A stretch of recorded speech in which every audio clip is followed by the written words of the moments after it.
Mundial de fútbol. O Brasil é o mais grande do mundo. Muy bien. Perdóname, ¿tu nombre es? É Mário do Nascimento. Bueno, Mario. Otro Mario más. Bueno.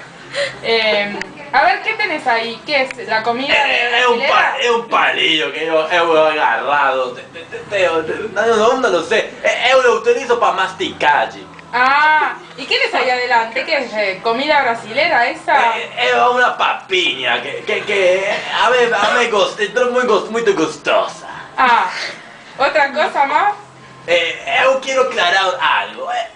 Em Brasil nós debutamos com travesti. É mais fácil, é muito mais econômico. Muito mais econômico. ¿Y entonces haces eso de trabajo? Que es que você dice con laburar? ¿Travesti? No. Eu vou aclarar na cozinha. No es que a mí me gusta o travesti, pero un culiño es distinto.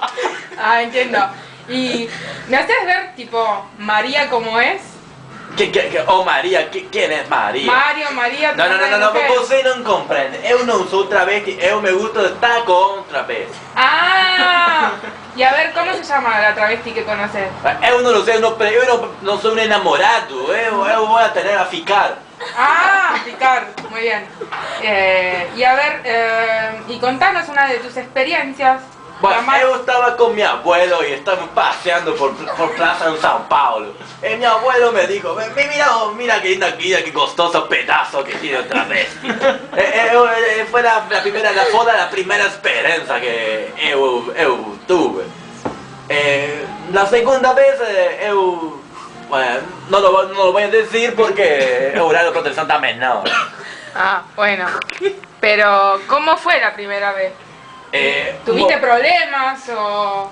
Bueno, fue muy difícil la elección para la primera vez, pero... ¿Tenés problemas de...? No. ¿Grande, chico? No, es muy grande como Maracaná. Ah, así de grande. Así como Maracaná. Chicos, se terminó. Oh,